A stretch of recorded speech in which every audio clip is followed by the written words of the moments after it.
Halo lo, apa kabar? Senang sekali saya sebenarnya bersama dengan Bung Rocky Gerung bisa kembali menjumpai Anda semua. Presiden Prabowo akhirnya bicara soal ijazah dari mantan Presiden Joko Widodo, termasuk juga bahwa tuduhan dia sebagai boneka Jokowi itu dia bantah sepenuhnya.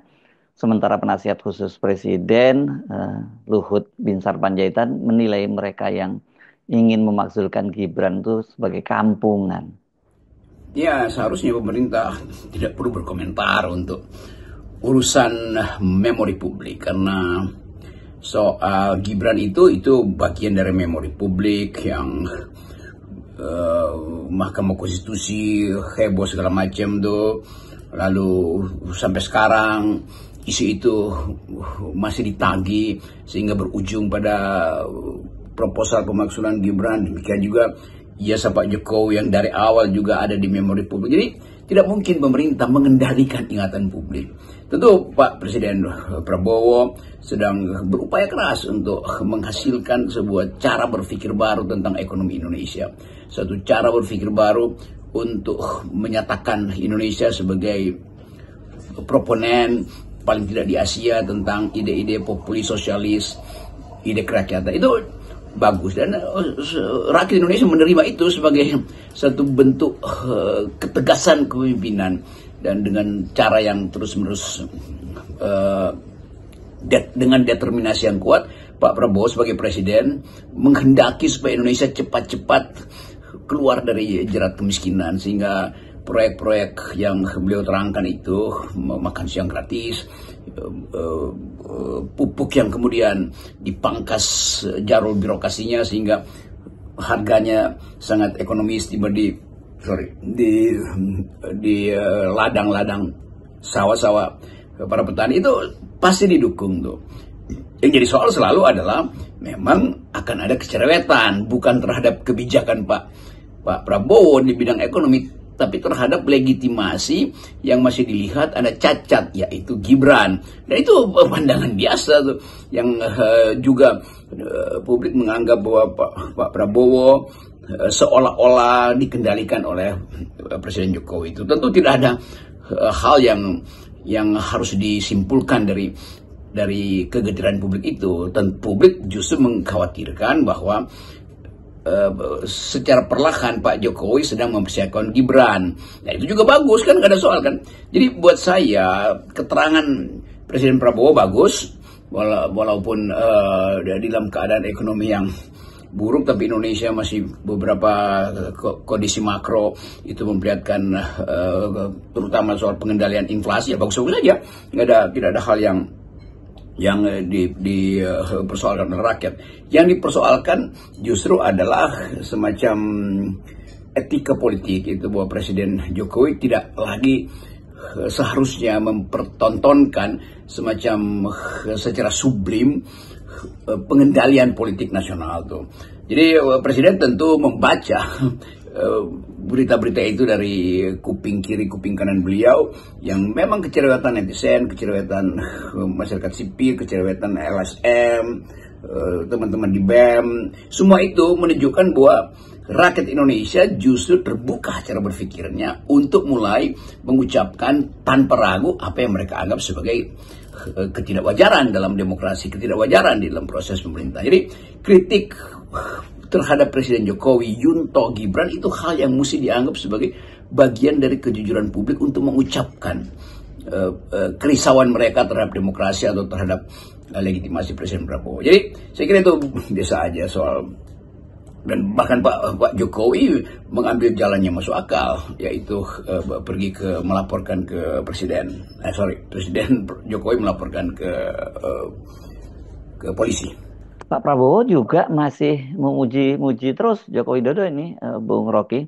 Padahal kan publik dan fakta yang saya kira nggak bisa dibantah bahwa kondisi ekonomi dan kehidupan bernegara kita yang saat ini babak belur ya karena warisan Jokowi setelah dia berkuasa selama 2 periode.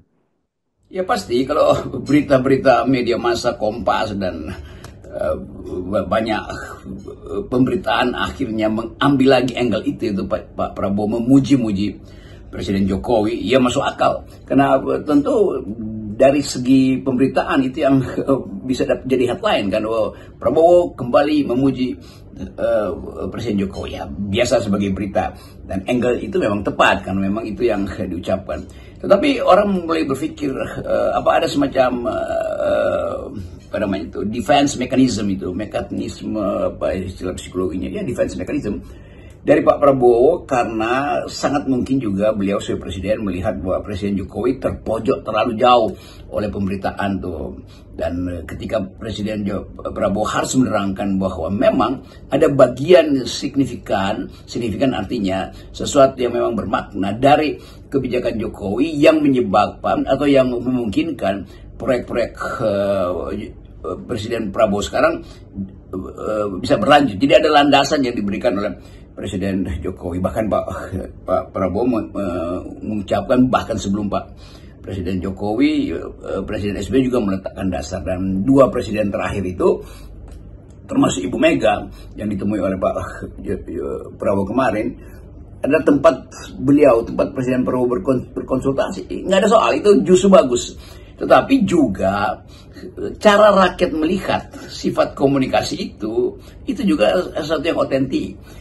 Publik melihat bahwa Presiden Jokowi itu masih berupaya untuk mempengaruhi kebijakan ekonomi, bukan sekedar tempat berkonsultasi itu atau kebijakan politik, hal yang biasa tuh. Jadi intinya saya mau terangkan bahwa persepsi publik terhadap kepemimpinan Presiden Prabowo itu positif, kecuali relasi dia dengan mantan Presiden Jokowi, Yunto Gibran. Itu cara pandang rakyat, cara pandang netizen. Presiden Prabowo punya cara pandang yang lebih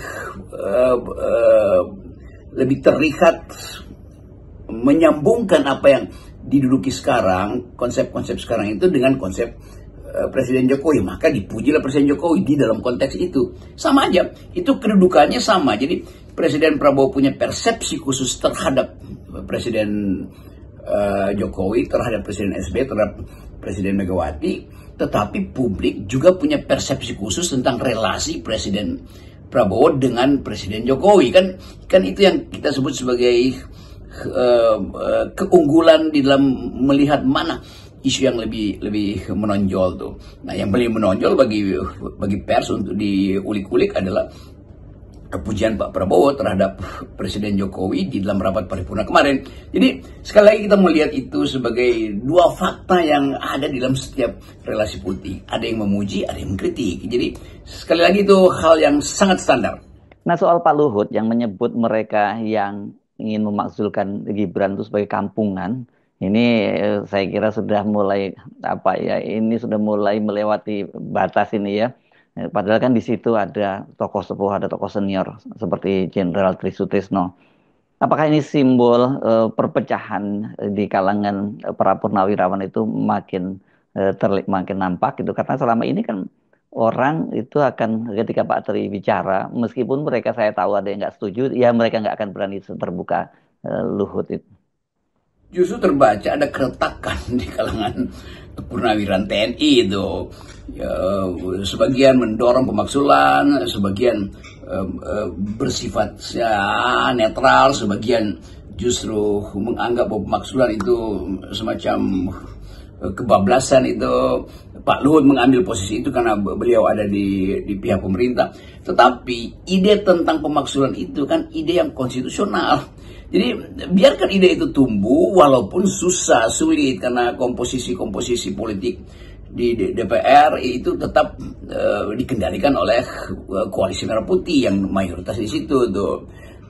PDIP tentu punya poin yang lain karena pengalaman partai itu dengan Pak Jokowi, dengan Gibran juga dengan sendirinya itu berbeda dengan pengalaman Pak Luhut yang membantu Pak Jokowi dan selama 2 periode, lalu sekarang juga ada di dalam koalisi Merah Putih yang di dalamnya ada wakil presiden yang adalah anak Pak Jokowi. Jadi kita harus membiasakan bahwa itu perselisihan persepsi biasa aja. Tentu PDIP nggak mungkin mengatakan bahwa pemaksulan itu jangan dilakukan. Ya PDIP tetap punya poin kenapa mesti dimaksulkan, karena tadi pengalaman otentik Megawati dengan mantan Presiden Jokowi, pengalaman otentik PDIP dengan Gibran itu sesuatu yang betul-betul eksistensial tuh.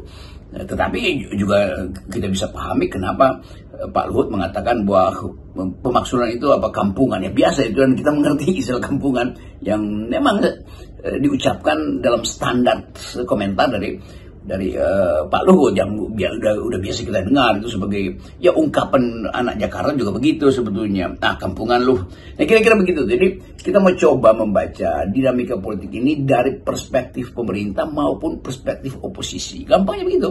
Nah, yang paling penting jangan keretakan elit ini merembes ke masyarakat, karena kita lagi berupaya untuk merapikan demokrasi supaya kalau ada goncangan di dalam politik kita sama-sama paham bahwa kita mesti jangan rusak lembaga-lembaga demokrasi. Demikian juga bahwa keadaan kita memang ada ketidakpastian tuh, tapi reaksi presiden ya masuk akal karena presiden fokus pada proyek-proyek dia yang populis. Dan banyak kritik tentu tentang efisiensi. Tapi sekali lagi tentu Presiden Prabowo punya semacam paradigma ekonomi tertentu. Fondasi dari bangsa ini mau didirikan atas dasar apa? Atas dasar kekuatan pangan, atas dasar kesehatan anak cucu kita tuh, atas dasar kemampuan untuk menampilkan ide baru di dalam dunia pertahanan karena krisis sistem dunia yang sedang sebut aja sedang meleleh, sehingga mesti dicari semacam realignment baru tuh. Jadi positioning itu justru terbuka untuk kita diskusikan. Jadi bagi saya sekali lagi itu hal yang normal sekali. Yang tidak normal kalau ada satu pihak yang ingin memonopoli opini publik, itu aja masalahnya. Nah, bagaimana kita harus membaca berbagai statement Presiden Prabowo itu, ya, Bung Rocky, yang sering tampak kontradiktif ini soal Jokowi. Dan saya kira mungkin Pak Jokowi sendiri juga bingung untuk memahami apa sebenarnya yang sedang dilakukan oleh Pak Prabowo. Di satu sisi banyak kebijakan-kebijakan Pak Jokowi yang kemudian dipangkas, tapi di satu sisi terus memuji-muji Pak Jokowi. Anda sering menggunakan istilah two face of Janus, ya, dua wajah Dewa Janus. Atau sebenarnya ini kalau dalam politik ya ini sering disebut sebagai teori dramaturgi dari Erwin Goffman gitu ya. Ada sebagai panggung depan dan panggung belakang yang di panggung depan itu tidak menggambarkan realitas di panggung belakang. Ya kelihatannya masyarakat kita mulai menumbuhkan semacam gejala ketidakpercayaan tuh, dan itu kalau dia tidak dilatih, atau maksud saya kalau kalangan oposisi tidak melatih dirinya untuk menerima dua fakta dalam politik yang sering disebut the two faces of Janus. Dewa Janus itu punya dua sisi, muka depan sama muka belakang, yang kita sebut sebagai keseimbangan antara keinginan untuk punya ambisi dan kontrol etis terhadap ambisi. Itu kan itu yang terjadi. Dan ya sama kalau saya dikritik bahwa udah berapa kali bertemu dengan tokoh-tokoh pemerintah. Dulu juga saya bertemu dengan Pak Luhut karena Luhut teman saya bicara dengan Pak Prabowo karena Pak Prabowo saya cukup kenal baik, juga beliau kenal saya. Demikian juga Pak Dasko segala macam itu, yang terakhir dengan Pak Sigit itu. Lalu ditimbulkan semacam sensasi bahwa Rocky Gerung sudah ya disogok apa masuk angin segala macam. Itu bagus saja orang melihat itu kan, karena buat saya ya biasa sekali kan. Yang penting konsistensi kita untuk menerangkan dengan argumen apa yang mesti kita beri kritikan. Ya itu tuh banyak orang yang ya karena kecewa tidak bisa berpikir mendalam lalu berupaya untuk bikin blocking. Ya biasa aja, saya juga lakukan blocking dalam analisis kan. Tetapi sekali lagi hak warga negara untuk berpikir, entah itu pikiran yang mencurigai atau pikiran yang punya harapan karena sudah didudukkan persoalannya, itu sangat biasa. Orang yang mencurigai oposisi akan masuk angin, itu biasa juga. Oposisi yang berupaya untuk menjembatani keresahan publik ini melalui ya sebetulnya pertemuan-pertemuan yang memang terasa elitis juga masuk akal. Nah, kita mau coba ulas soal-soal politik ini bukan dari kacamata dendam, bukan dari kacamata jebak-menjebak, jadi tetap dalam kacamata untuk melihat bagaimana kita mendudukkan soal-soal politik sambil menghormati institusi-institusi demokrasi. Jadi yang lebih penting adalah institusionalisasi dari nilai-nilai demokrasi, bukan institusinya yang penting, tapi the value of the institution itu. Jadi kalau misalnya, ya demokrasi karena ada partai politik, demokrasi karena ada DPR, demokrasi karena ada pemilu, ya, itu institusi demokrasi. Tapi apakah nilai-nilai di dalam demokrasi itu kesetaraan, penghargaan terhadap pendapat, itu get institutionalized apa enggak tuh, terinstitusionalisasi atau tidak tuh. Nah itu yang harusnya kita perhatikan, karena tetap ini bangsa yang punya potensi, seluruh kekayaan sumber daya kita sebetulnya sangat bagus tuh. Bahkan Presiden Prabowo menghitung bahwa seluruh aset dan antara itu bisa sampai 17.000 triliun. Itu fondasi ekonomi kita. Tetapi dengan fondasi itu juga tentu kita menghitung bagaimana disparitas itu harus kita kurangi. Bagaimana keadilan itu mesti dibagi dengan cara yang betul-betul masuk akal, kan itu intinya. Jadi sekali lagi kita mau simpulkan, FNN menganalisis problem-problem itu dan mengucapkannya di dalam diskurs akademik. Selalu begitu yang kita pakai, itu nggak ada soal personal dalam politik itu. Salam akal sehat. Yes, salam akal sehat.